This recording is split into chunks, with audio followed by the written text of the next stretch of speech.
exemplo para o Instituto Federal de São Paulo. São Paulo, gente, não é exemplo para o interior. Agora mudou, tá bom? Obrigada.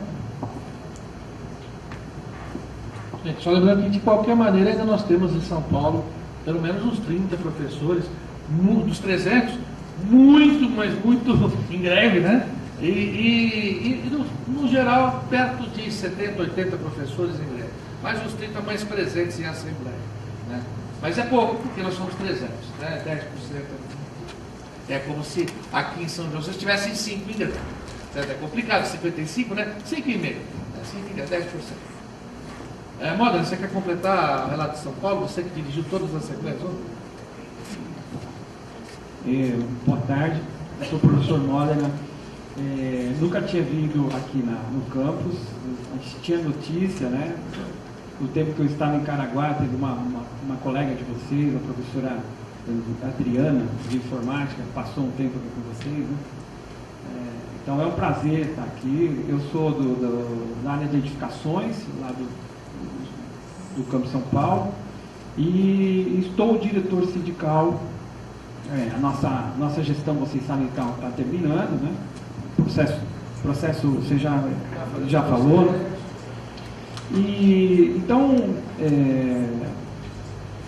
no final de junho, né, quando o Andes entra em greve, a gente obviamente acende todos os faróis amarelos, vermelhos, porque a mesma luta sindical que voltava outra vez à baila era a mesma, os motivos eram os mesmos que o ano passado nós entramos em paralisação. Idênticos, né? Apenas e tão somente a defesa da carreira, que obviamente passava pelos os valores de reajuste, né?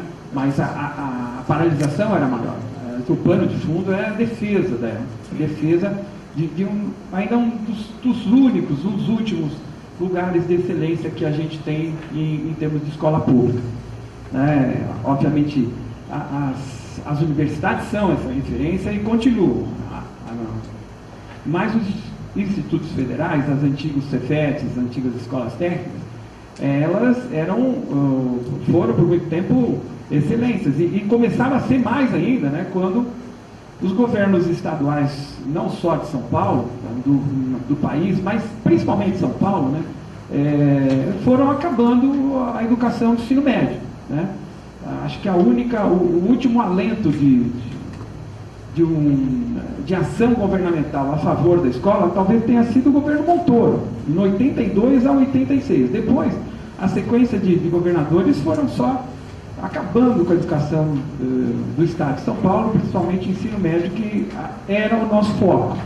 Até começo de agora em 2009, quando nós temos um outro status de terceiro grau, essa referência sempre foi cada vez, por contraste, né? Porque o Estado vai ficando pior, a escola técnica vai ficando melhor. Mas não que nós não tivéssemos problema. Então essa defesa da escola pública, ela na verdade é sempre o pano de fundo das paralisações, né, professor Larte? Quantas paralisações nós tivemos que fazer no governo Fernando Henrique, né? Que estava como pano de fundo a defesa da escola de qualidade.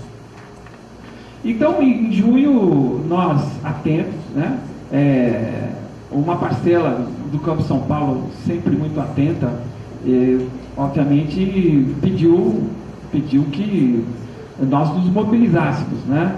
Fizemos um plebiscito, o plebiscito indicou que naquele momento, em junho, não era a melhor hora de parar, mas que em agosto a predisposição, na época, os números eram de 80% que essa paralisação acontecesse. Bom, chegou agosto e nós não tivemos esse retorno da escola como um todo. Os setores mais, digamos assim, as áreas mais protagonistas, sim, elas se posicionaram, olha, precisamos fazer alguma coisa.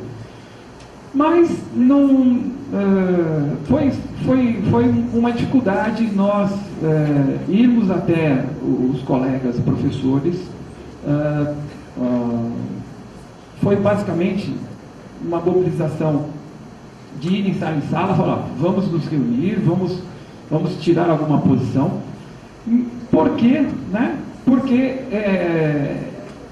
também estava acontecendo um fenômeno muito, muito interessante, que é os administrativos em São Paulo viraram protagonistas. Né? Então, fazia algum tempo que a gente não conseguia ter essa mobilização dos administrativos, e isso era uma coisa muito, muito realmente auspiciosa. Muito bem. Conseguimos com algumas assembleias chamar os colegas, né?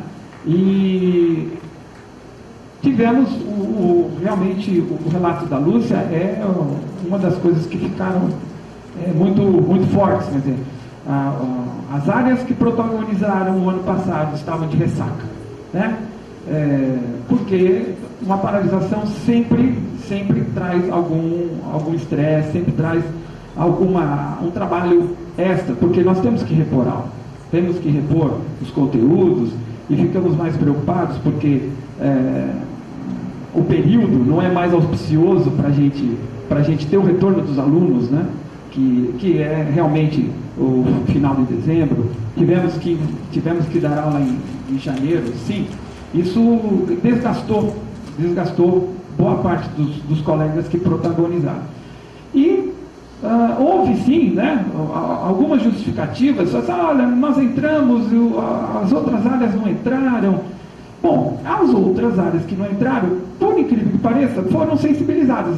E não na totalidade, não com a profundidade, não com aquele ímpeto, né, que a gente gostaria, mas foram. E durante essas últimas 2 semanas, nós tivemos adesão das áreas que realmente sempre tiveram muita dificuldade historicamente de paralisar. Então, as áreas técnicas, estou falando delas, a área de edificações, da qual eu pertenço, a área de informática, a área de mecânica, a área de eletrotécnica, a área de eletrônica, que o professor Marins faz parte dela. E conseguimos, nessas 2 últimas semanas, a adesão. Ontem tivemos outra vitória, né? A área de mecânica, a área de edificações, eles resolveram, né, que continuariam na mobilização. Agora, isso só foi possível por um grande trabalho dos colegas, né, muitos dos quais estão aqui, né, de realmente fazer o trabalho de mobilização. É um outro momento. Vocês aqui realmente, como a Lúcia falou, da inveja, né? O campus de São Paulo, ele, por razões históricas e talvez até pelo tamanho, né? Quer dizer, estatisticamente a gente acaba tendo uma diferença na constituição dos colegas que estão lá dentro. Nós sempre tivemos mais dificuldade de paralisar. Mas estamos considerando que aconteceu um grande avanço, né? Algumas diferenças foram contornadas. A adesão dessas áreas mais conservadoras é um fato importante, né? É um fato que dá ânimo para que o trabalho do sindicato seja continuado, né? E estamos aqui, né, trazendo esse relato e com a mensagem de, olha, o Campus São Paulo, ainda que aos pedaços, né, com dois pilares, eu diria, muito fortes, né, quer dizer, é a ação dos colegas que aqui estão e muito dos administrativos, né, que estão segurando desde o começo essa paralisação. Tá? Então, é basicamente isso que eu trago para vocês.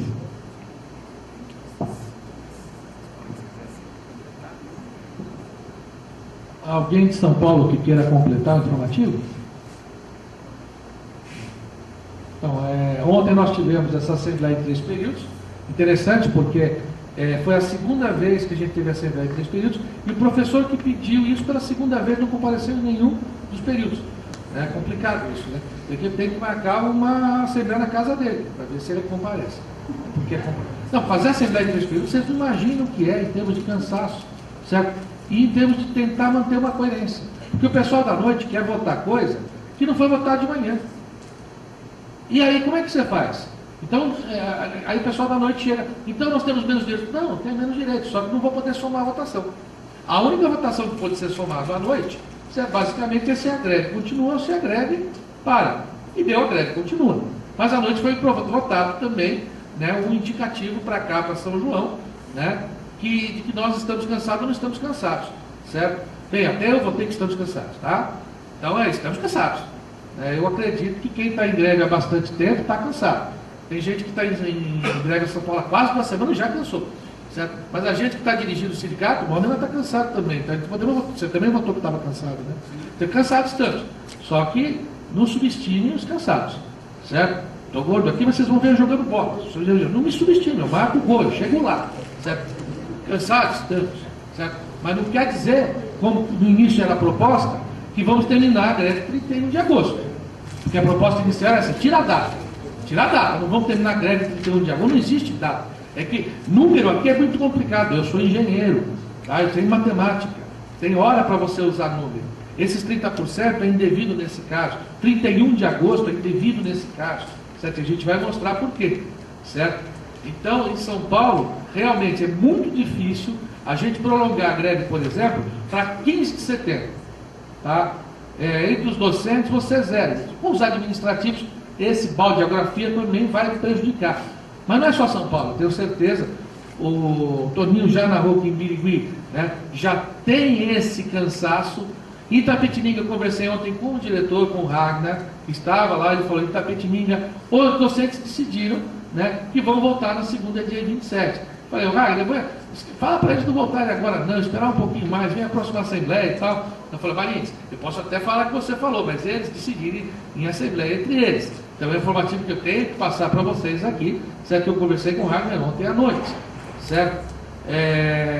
Sim, estamos cansados, tá? A gente sabe que antes fez uma contraproposta, e esse é um informativo importante, né? Os docentes, não sei se olharam a contraproposta do antes, devem ter olhado. Aqui em São João vocês estão fazendo excelentes análises, certo? Em Birigui também o pessoal tem discutido, né? E isso, quando um sindicato começa a fazer a contraproposta e tudo mais, certo? Baixar um pouquinho, é porque ele está querendo trilhar o caminho de volta, e é normal. Antes está com 90 dias, mais de 90 dias em greve, certo? Então é aquele ponto que você começa a dizer: pô, mas perdeu-se o semestre, ou não, está na iminência de perder o semestre. Isso é natural, certo?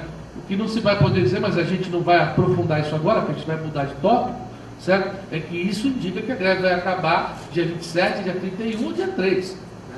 A gente a cada semana vai avaliando, e a gente percebe que a situação vai se modificando. A greve faz isso, depois faz isso, aí começa a fazer isso. Às vezes ela faz isso, certo? Às vezes não.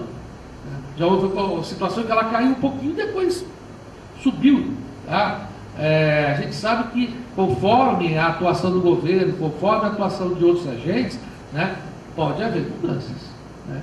E a gente vai analisar essa análise de conjuntura. Sobre informes, tem mais algum informe para a gente mudar de tópico? Não, né? Então, sobre informes, tem alguma pergunta do pessoal de outras unidades, sobre São Paulo, ou em geral, que a gente possa dar informe? A plena, a gente sabe que a gente ainda não recebeu todos os informes da plena. O que a gente sabe é que o Sinasef continua em greve, que nem a proposta docente, nem a proposta administrativa foi aprovada pelo Sinasef.